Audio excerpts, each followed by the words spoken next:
Madame, messieurs, bonsoir. Merci na fidélité na bino lisusu où vous avez toujours quoi accordé biso. Ya koyeba kolanda biso na chaîne na biso ya YouTube Joe Barouk TV et puis na page na biso ya Facebook Joe Barouk les serviteurs.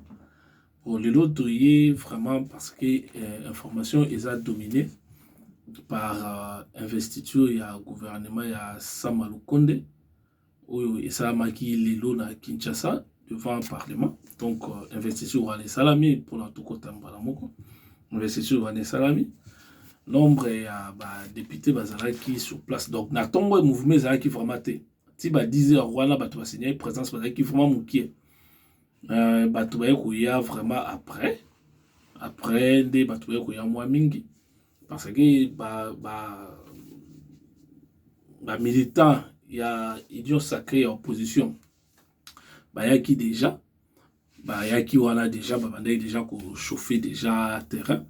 Mais qui ça mais il y a qui n'a doute mon côté pour que ça là qui investisseur voilà et salama pour l'année parce que le président il y a qui déjà qu'il y a membre Union sacrée opposition, Union sacrée en nation, il y a qui bango déjà qu'on a pas naé ou bien déguiné les cara la politique à Congo.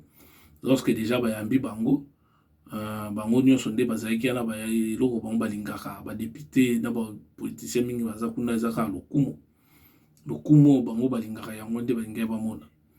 Donc bayambaki bango na président ou aza chef ya je pense chef ya Union sacrée ya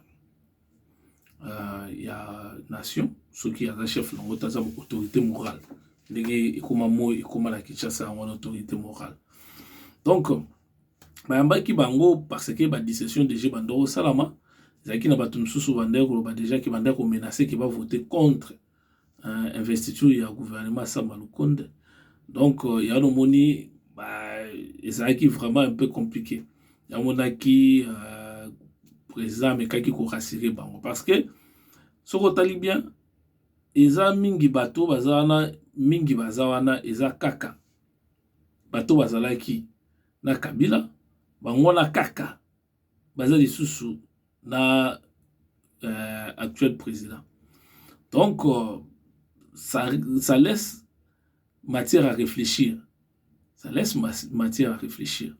Là je vous l'ai dit, hein, ça laisse matière à réfléchir parce que peut-être il y a quelque chose na Sewana. Moi donc là je ne sais pas encore, mais ils ont seulement denga la zo soupçonné. Mais to ko développer ba makambo nyonso sima, ba analyse nyonso to ça sima parce que ceux qui vont sali vraiment vous remarquer, vous verrez que bato bazaki na Kabila bango la presque bango nyonso presque bango nyonso ba directement pas ya Félix. Est-ce que effectivement bakabwani vraiment la Kabila ba pas Félix ou bien ezalango kaka FCC cash bis mais ça dans la nouvelle version ou alors eza bato wana baye na mission moko boye quelconque pour abasa la soki ndengeni. Là c'est point d'interrogation. Donc nyonso wana eza soki to fandi to ko analyser awa bo mona ndengeni rebima parce que le même personne bangwana ba même ata les messieurs aza wili ba kongala ba kangi na nini ou ba interpeller kuna à Brazzaville parce que tisco non ba extradé. Donc yep à ça muta Union sacrée à nation au moins. Mais donc presque tout le monde à Zakuna. Sur 412 députés au Bazaki na nini na investiture au Bazaki na investiture il y a gouvernement Sama Lukonde lelo. Donc sur les 412 sur 500 ce qui veut dire 88 Bazaki. Donc sur 412 nyons sorana 410 députés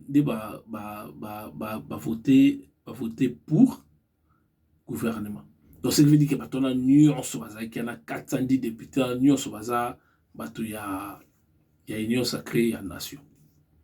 Donc, ce qui veut dire na bato baza donc bato cash na bato ya nani ya FCC bango nyonso baza qui na kati wana bango nyonso ba voter pour na gouvernement côté en place wana. Donc, ce qui veut dire deux hauts batikali ana peut-être bazali bato opposition.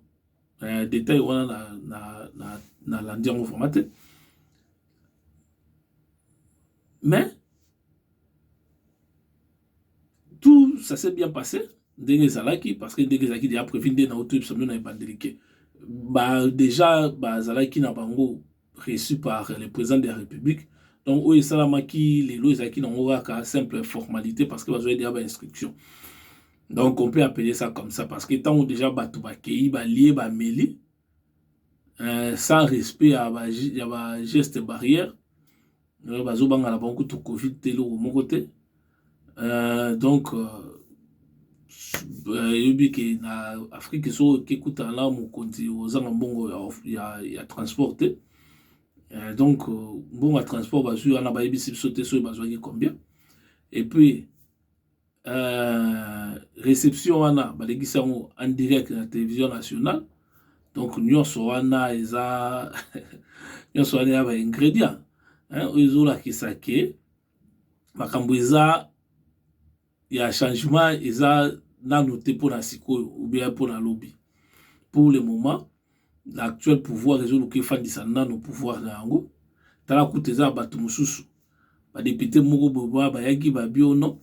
Il faudrait que nini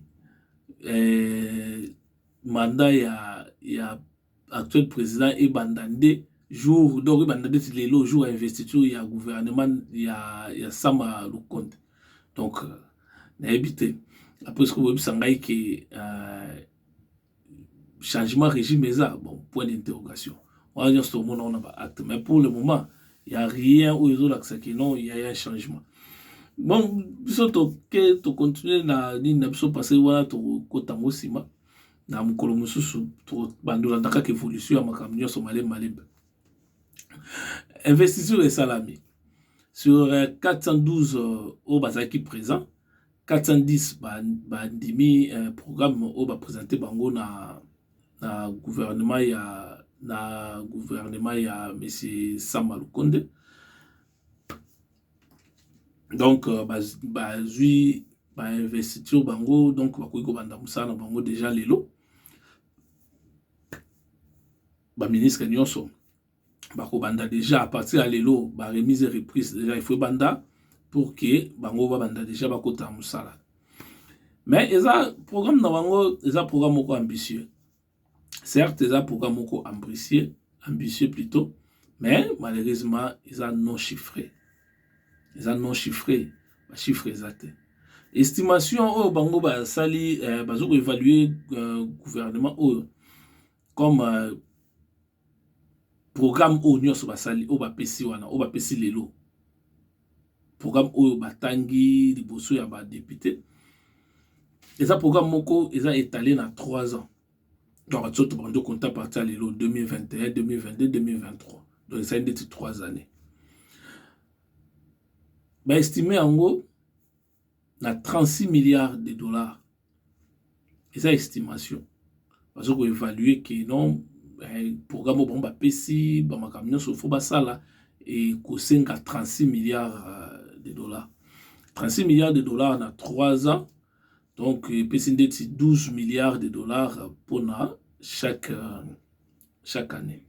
Mais or tu ebi que budget ya RDC il y a année 2021 et ça qui chiffré na 7 milliards. Auto habité 5 milliards. Oyo ko baksali kolope ko 12 milliards et uta wapi voilà ngala minoto habité vi makambo ba pandémie vi ba crise économique onyo soza na actuellement na mboka on to habité. Mais et puis on est de manière globale babi kiza et singa bango 36 milliards pour réaliser programme na bango ndenge bapesi wana.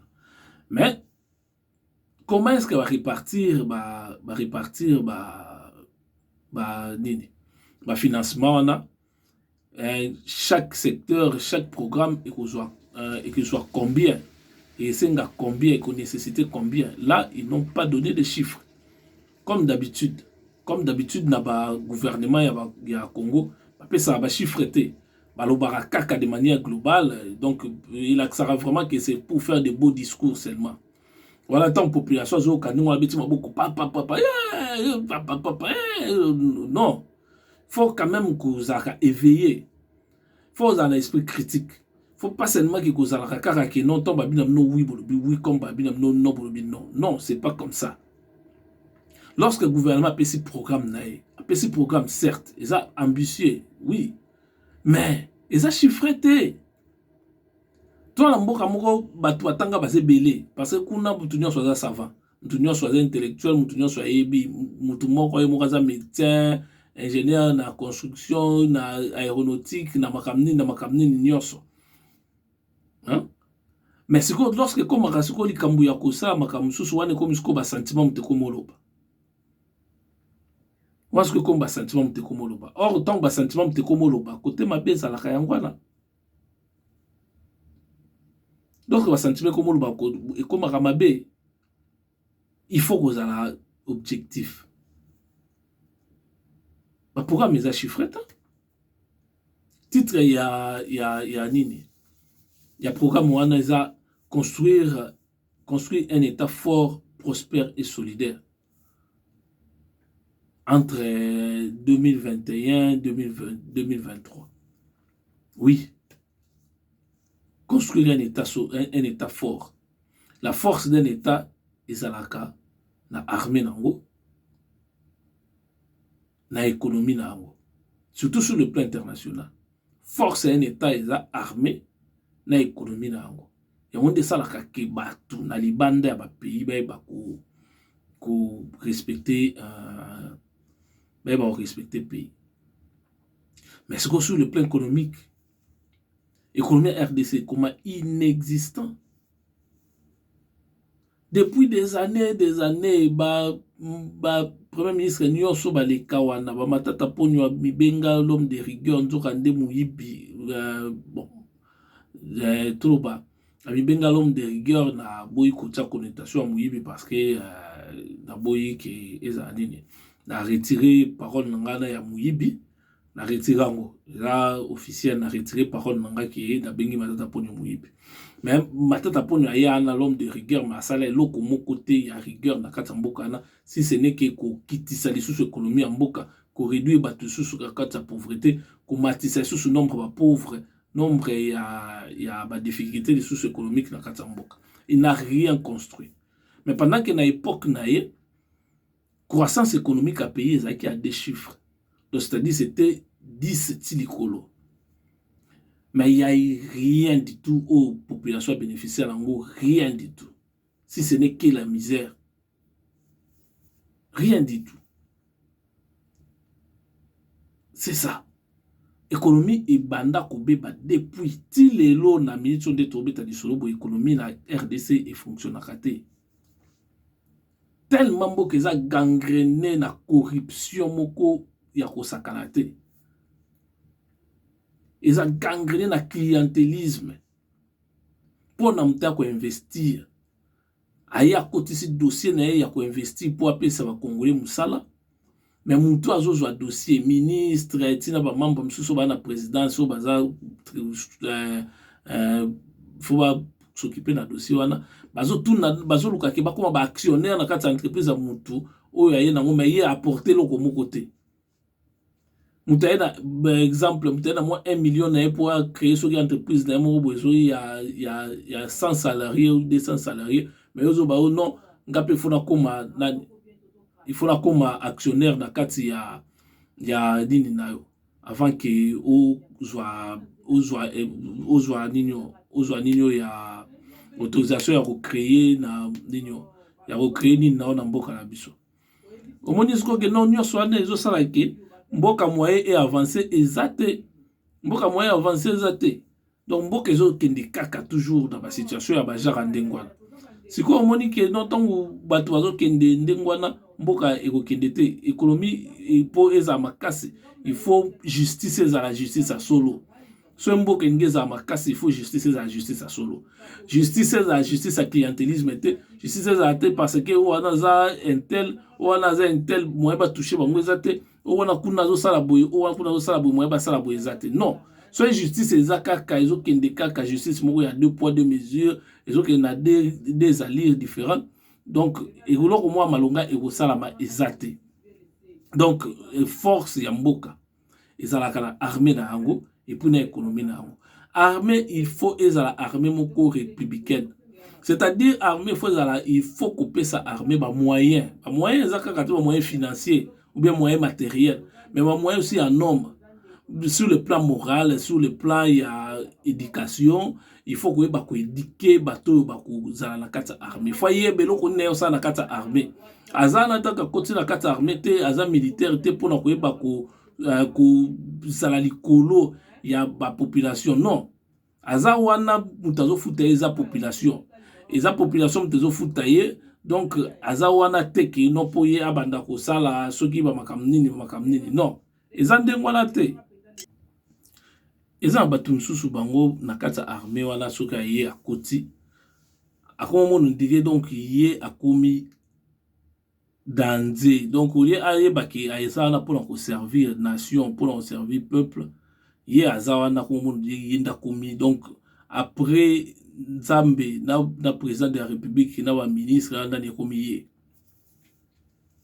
azotambola lokola kutu aza ni militaire te nyonso wana eza biloko sikoyo il faut olobela yango nyonso il faut koyeba koyedike banani bakoki kokota na armée et puis ntango okota na armée il faut armée ezala vraiment une véritable institution armée il faut avoir une armée forte yango nde esalaka ke force ya pays so bwana armée ko ezala bien équipée mais soki armée wana discipline eza te soki na armée wana ba sérénité eza te baoyo baza likolo bagénéraux wana nyonso wana baresponsable ya armée baza na bango wana mpona kosala business baza na bango wana mpo bamisicien bayemba bango na banzembo baza na bango wana mpo bakóma na bo mabumu minene est-ce que armée wana ekezala makasi armée wana ekezala makasi te armée wana ekezala makasi te et puis so armée eza faible ce qui veut dire pe ke pays kozala faible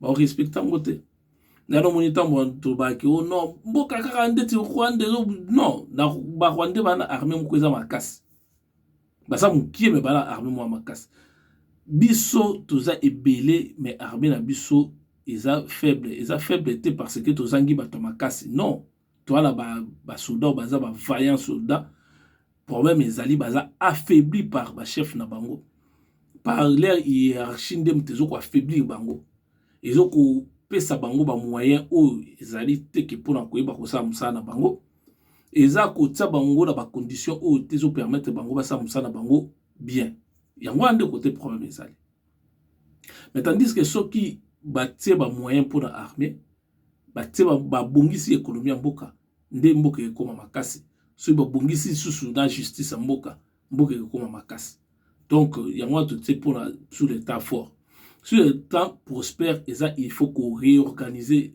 l'économie mobimba ya RDC faut que ça l'économie où ils ont créé l'emploi faut pas que ça l'économie où ils ont détruit l'emploi non faut créer que ça l'économie où ils ont créé l'emploi alors entre autres première ressource il y a RDC et ça secteur minier alors secteur wana eza vraiment secteur moko eza ba difficulté makasi na si to kolobela détail wana na émission mobimba et lobela kaka sur pour la secteur wana parce que dossier mobimba eza pour la likambo wana to lobela ngo na entreprise oyo j'ai kamina auto sala pour ko ando somba cobalt ya ba artisan donc ya ba creuser nyonso ba doté kila e cobalt wana nyonso wana tokolobela yango tozo préparer dossier malin beto montant parce que c'est très complexe donc il faut qu'on organise secteur wana surtout il faut organiser par créer loi minière mususu oyo kozala vraiment efficace oyo kotia bato nyonso bazonga na molongo oyo kosala ke même bagroupe armé oyo eza na este wana bakoma komona sous intérêt na bango kobunda te parce que botia bango na badifficulté ya koteka baminere oyo bango bazoki exploite wana. Donc il faut vraiment kosala ndenge kosolola na baorganisme international mpona vraiment kosala makambo wana nde basalaki sur makambo ya badiama ya Angola, badiama ya Liberia na Sierra Leone oyo ezali badiama oyo ezalaki badiama du sang. Donc so basali babiloko mwa bajara ndenge wana ekochange mwa bamakambo ebele. Et pas plus que cela, la solidaire, un état solidaire. Un état solidaire, ngai po na ngai solidarité liboso o l'état congolais akoyi ko bando salango. Eza nanu koyeba ko travailler pour le peuple. C'est ça la solidarité pour moi. Ce qui l'état congolais a travaillé, a comment travailler pour le peuple. A tie mutu nyonso, député, sénateur, ministre, magistrat, médecin, ou bien dans nos travail di bosso pour la population, avant qu'à mon poche naie, ce qui ba poste politique et comme ba poste à service, et non ba poste moko ya ko se servir, nde wana des a solidarité pour nangai dans mona erosala. Ce qui mutu nyonso aza conscient que il faut travailler na mériter kaka salaire na nga nazozwa wana nde kozala solidarité. Mais o nyonso botika ana ekozala na solidarité te parce que solidarité eza makambo munene makambo ebele. Mais o nalobi wana yango wana nde mpona ngai yango na nde boloba nga eza solidaire. Donc c'est ça wana ezali na mikai ko tsaba détail selon ngai ba analyse na ngai par rapport à titre ya programme ya gouvernement oyo tout côté en place. Alors gouvernement oyo lobi ba kopesa ba moyen na armée, ba kopesa ba moyen na police pour que ba ko tia sécurité territoriale na kati mboka pe ba ko sécuriser ba frontière ya mboka. Oui, c'est bien. Ya Roloba. Mais beaucoup de combien besoin il y a police pour que état ordre et sécurité na carte intérieure ya mboka ils senga combien besoin na bango eza nini parce que nous il faut d'abord ça ba étude faut étudier nanu que besoin il y a police pour que ba ko sala makamna bango bien boye et senga besoin ngo eza nini. Parce que besoin de ça que nous besoin de police ba voiture, besoin de bango ba jeep wana, besoin de bango ba bilambo ba lataka ya ba anti émet wana pour que boyebi que non ba émet ko sala ma bango ba yaka pour ko mater bato. Non. Faut y ba besoin ya police pour que ba si ça ba kuluna. Besoin ya police pour que ba ta kuluna na difficulté. Besoin ya police pour que banda ba voyou ya ba makamsu sezo sa ba incivilité ozo les kala kata mboka na basi sango besoin de bango ezani pour besoin za kaka pas sur le plan financier ça sur le plan matériel et ça peut sur le plan humain et puis sur le plan humain il faut que luka kokotsa na police bato oyo baza capable ya ko servir nation ya ko sala quelque chose pour la nation. Et non bateau bazo qui na police parce que à qui se réfugier parce que musale ezate na yekota la police pour bilangalanga za la population. Non. Wala bazo mériter au côté en police. Donc il faut nyoso wana il faut kota lango, il faut ko étudier ba bloko nyoso pour pas tamaele baza mboka ana. Mais il faut ko étudier ba bloko nyoso wana, il faut ko sa ba statistique parce que na Congo ba statistique odi ezala de sous-souté. Faut yeba non besoin za nini na chaque place bulo bongotsa. Besoin de se chiffrer à combien si c'est quoi et banité 36 milliards na a réparti ndenge nini ngala binoto ebité donc place waneza kaka discours et banité soki a réparti ndenge nini donc yangwala ko tsape na armée faut yeba pekande na lobi na la police besoin ya armée za nini pour na ko kimisa ba force négative nyonso ezo tia trouble ezolelisa bato chaque jour na est ya pays. Il faut koyeba besoin ezani na renseignement il faut renforcer renseignement militaire. Pour renforcer le renseignement, il y a ANRT pour okanga bato, ko interpeller bato, bien ko inviter bobenga onde bobenga parce que ba critiquer le président de la République. Hein? Voilà, c'est rien du tout. Voilà, les services service à renseignement. Nous service à renseignement pour la ko bato ko déstabiliser le pays. Wana nde musala na bino musala o buta critiquer nani wana bolanda botika ngo ta police na justice ba ba rolanda ngo même ata soki to ko zo ndengwa même ata ezala ngo teke no eza crime. Donc ndenge zawana il faut renforcer service ya renseignement, service d'intelligence militaire. Il faut vraiment renforcer parce que pour attaquer bien ennemi il faut attaquer na kati. Il faut qu'on yeba kotinda ba espion ko bouger batu ya ba population ou ba ko travailler na armée pour ko espionner les camps ennemis pour ko pesa ba information et permettre que ba attaque ba offensive ya armée et ba ko aboutir na quelque chose.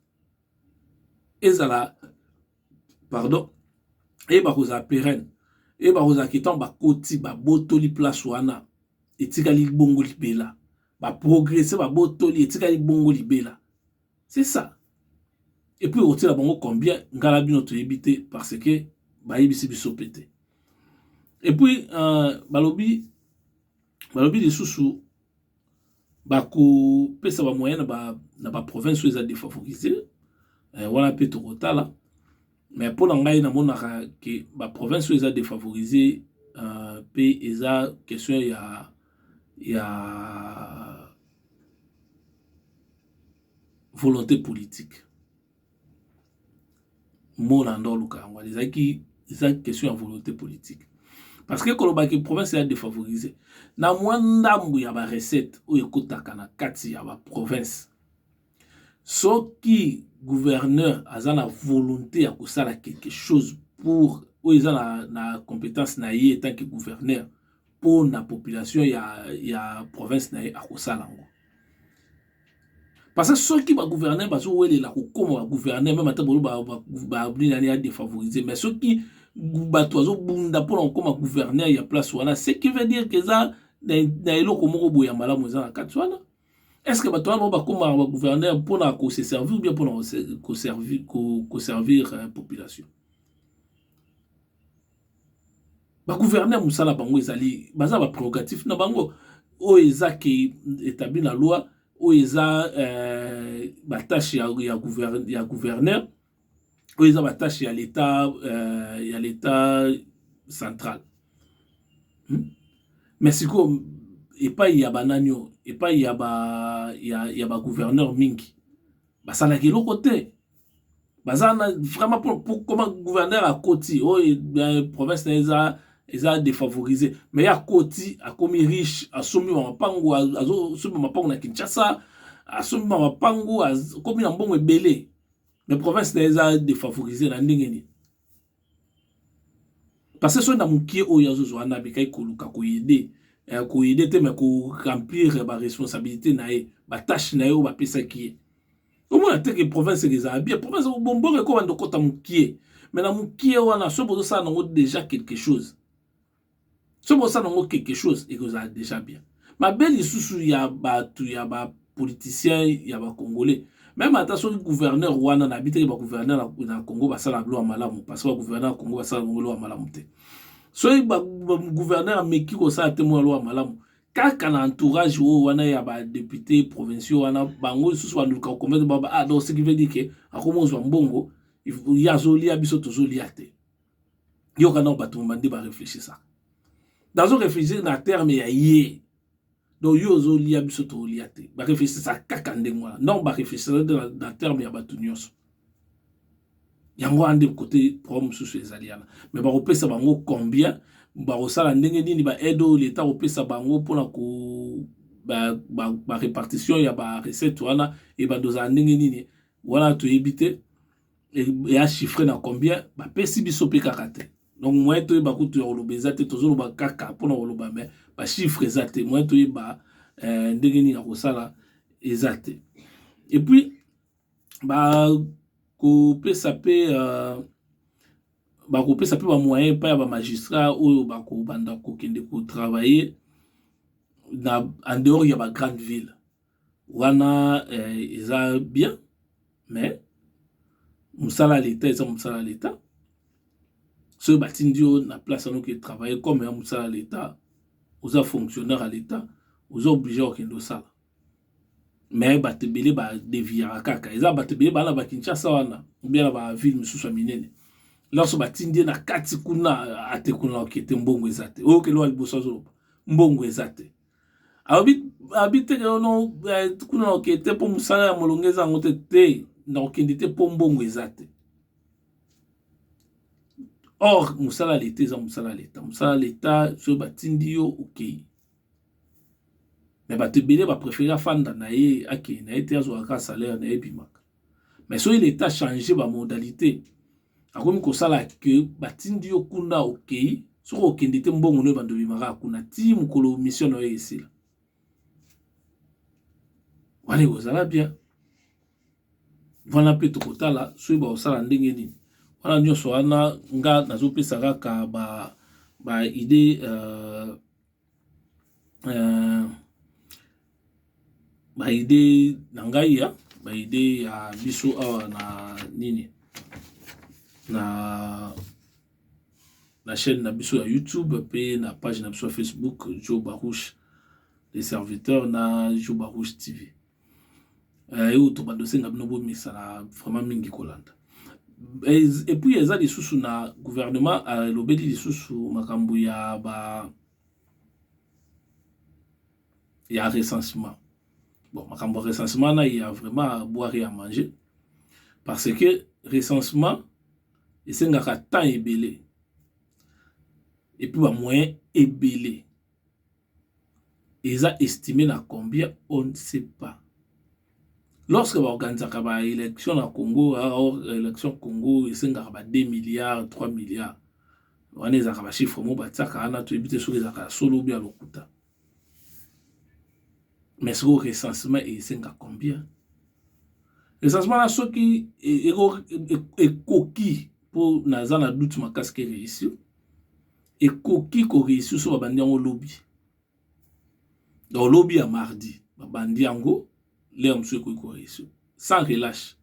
Mais or pour babanda recensement là il faut un programme, il faut un matériel, il faut que ça cartographie à chaque province et chaque ville, chaque quartier, chaque avenue pour envoyer bas pour estimer population isa na combien de personnes.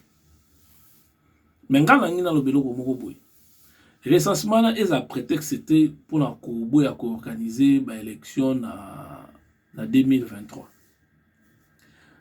Parce que ça recensement en mboka il fallait qu'on bande recensement dès le début du mandat.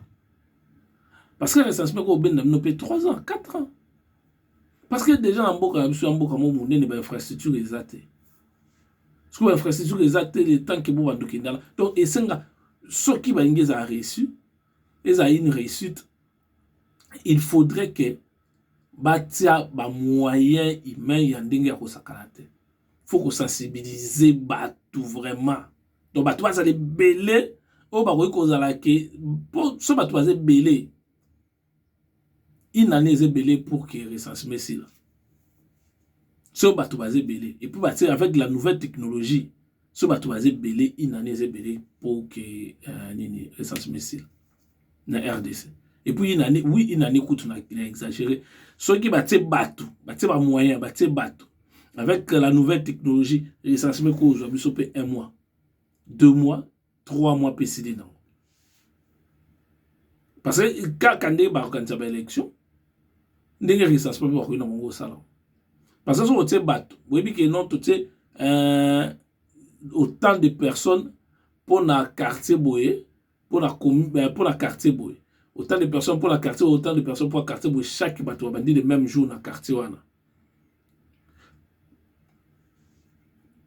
Même dans le village, même dans la grande ville et où mais en côté aussi là mais ngala on senga qu'il faut ça ba moyen parce que recensement senga vraiment ba moyen ça ba moyen recensement ici mbaté et puis mobiliser beaucoup de moyens surtout ba moyens humains et puis les lots beaucoup de moyens matériels sur le plan de la technologie et puis beaucoup de moyens sur ba moyens de déplacement parce que dans la zone sous il y a RDC et ça n'a pas accès na bitukate bakota ngona ba moto bakota ngona ba boîte bakota ngona makolo nyonso wana il faut ko mobiliser bato oyo bakoki kokende kosala yango bozwa te bato bauti na Kinshasa nde bakei na baprovince non bozwa kaka bato baza na baprovince wana na bagrande ville bango nde bakoti na baville oyo ya mike wana mpo ke bakende kosala barecensement wana soki gouvernement aza na besoin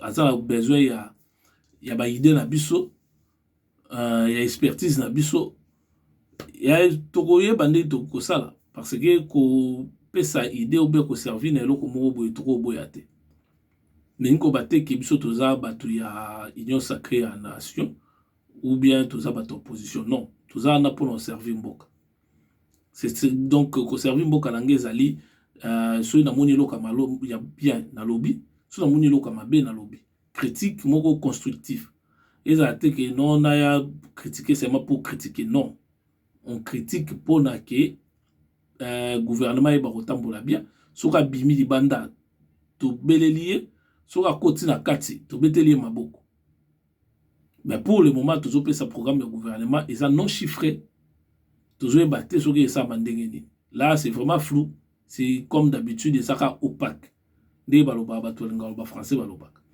na oki susu ke après pour ni wana ba nyonso wana susu na ba moyen nyonso il y a ba organisation il y a recensement et puis dans organisation puis il y a ba élection en 2023 c'est pour ça la zone ba question ba banda nini recensement faut banda ngolelo so ba banda préparation il y a nini il y a ba élection faut ba banda ngo déjà pour que d'ici 2021 et 2022 déjà batu nyonso ba kokota déjà na ba liste na bango ya ba liste électorale et ça m'a déjà donc déjà fin 2022 ou bien début 2023 ba liste électorale est déjà prêt so ba liste électorale est déjà prête ba makamsu so tikaliana et okende nango sans problème donc nyonso wana combien et kosenga combien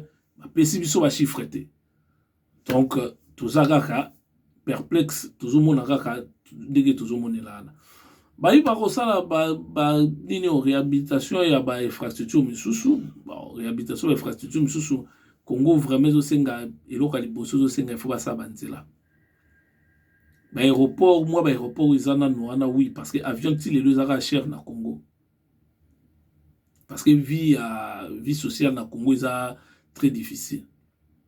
Mais tandis que ceux qui vont salir banzela eux ko permettre bato auta na nord pour akitati na sud auta na est pour kindeti na ouest ayeba kotambola ndenga lingi na kati ya nzela na beaucoup ça programme moko même ata so bino bo ça programme ya 2023 mais le programme faut un programme ambitieux ya bien ata étalé na 10 ans pour s'endetter parce que ko s'endetter pas ba économiste tant qu'économiste biso toza ba ngala za partisan ya dette ko s'endetter ezaka mabete ko s'endetter za nango mabete mais botsango nde na place où esengi bo sande pour les botsango na le pourquoi au bo s'endetter ki pona mboka donc ceux qui bo s'endetter ki pour que bo construire ba route bo mbongo wala botsango na construction ba route so bo s'endetter ki pona construire ba hôpital bo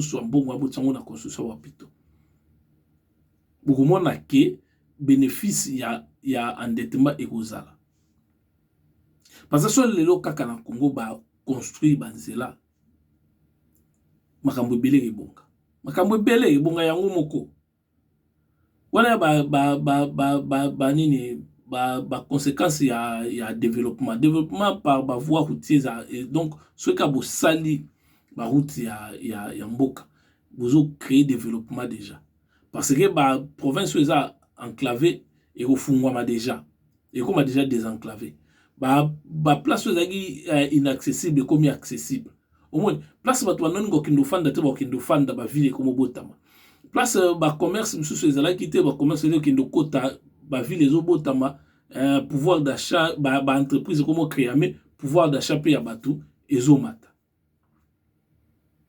mususu siko ezali soki wana te pona ba route mais la te pe susu pona parce que so ba route ezali ba bilanga Congo ezamboka moko so bosai bilanga bokoki kozwa ba minerai wana nyonso wala botiango nanu pembeni kaka bilanga pamba so bosali yango bien bo mécaniser bilanga Congo ko vivre très bien parce que ça mabele moko eza na ba moyen nyonso ya ko produire biloko ebele okoki sa Congo elesi mpe bapays mosusu Afrique elesi mpe bapays mosusu ya monde mais eza makambo esalamaka te parce que volonté politique eza te eza lisusu na kosenga ba moyen ya kosala ba aéroport wana bayibi bakobongisa aéroport ya Mbuji-Mayi ya Kisangani ya Kindu na ya Kinshasa bon nga vraiment na partisan ya wana nanu te parce que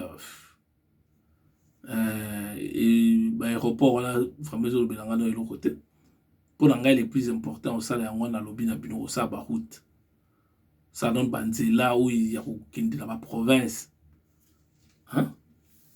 wana nde eza bien kosala ba aéroport oui mais combien de Congolais bafutaka avion pour nous déplacer baza combien mais tandis que ceux qui ba route ezali tu nyonso baza na possibilité ya komifutela mbongo ya kodéplacer ya kosala voyage na ye sans problème pour kosomba ndeti babato ya bapassager mpona kokota baprovince mosusu oyo ekondaka na bani kosomba babato wana na transport na baentreprise ya l'état ya transport et puis bien permettre ba particulier investir pousser bango investir na bato ya genre ndenge wana au lieu que investir plus na babalenière oyo ezoboma bato mingi souvent et puis moyen oyo l'état azoloba mpona kosala moyen na ye alobi ako réaliser programme na ye à partir ya moyen moko ya bakoaluka améliorer recette à pays moyen améliorer recette à pays donc l'état azocompter mpona kofinancer programme na ye azocompter sur recette fiscale azocompter sur recette fiscale recette fiscale wana ezali recette ya DGDA ya DGI ya oyo babengaka ya DGMP parce que pesa ekotisaka mpe banini ya l'état ya oyo ya DGRAD mpe lisusu nyonso wana mais azocompte parce que recette wana mbongo ya l'état bafuite ezalaka mwa mingi bafuite eza mingi madusu eza mingi oyo osalaki mbongo olie eleka ntango batieki yungulu mbongo olie mai moto ekweyaka na se mai ezokweya te mbongo ezokweya mai ezotikala likolo donc mbongo ntango ezokweya nde pa bato mosusu bazozwa yango na leta azotala kaka simbi boye mai na mai eloko eza te donc c'est ça aussi le problème recette oyo badéclaraka epa l'état et estimation eza vraiment moke makasi par rapport ya oyo ifallait l'état azwa parce que eya endroit baza ebele bataxe eza ebele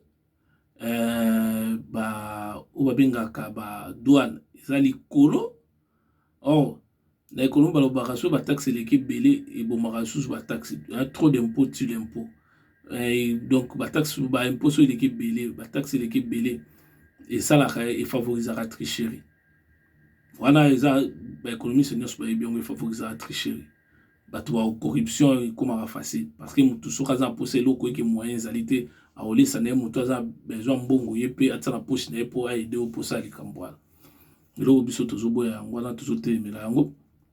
Donc l'état revoir taxe na ye, à revoir frais ya douane na ye, vraiment surtout à revoir yango makasi omona ke makambo ebele changer vraiment recette na ye koma kuta ebele par rapport soki douane eza élevé taxe eza élevé parce que ezalaka ndenge wana.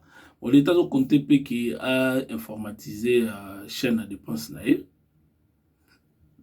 mpona koévite fraude, à rationaliser exonération parce que exonération c'est belé na Congo. Dossier ya exonération so bokei na service ya bokei na douane bokei côté na bureau ya exonération bokomona manque à gagner. Oh, il fallait l'état kotisa moya kotango ezate parce que bato bazaki exonéré le connaît exonéré na biloko mosusu ezaki eza kote ko za exonéré te mais ezaka ki exonéré parce que bato moko boye bazana pouvoir baza wana bango bazana ka pona ozala ka exonéré eloko mabe yango voilà. Et puis l'état a compté pe à réformer inspection générale à finance et puis à réformer pe cour de compte. On a vraiment tout veillé sur yango parce que c'est très important parce que bangonde bazana inspection générale à finance na cour de compte bangonde bazaka na pona ko bendaka l'état matoi na dépense misusu ou ezali ndetu cour de compte dépense misusu eza nécessaire te oyo koki kosala ki ekitisaka économie ya mboka inspection générale de finance aza na mpona kosala enquête na ye mpe atala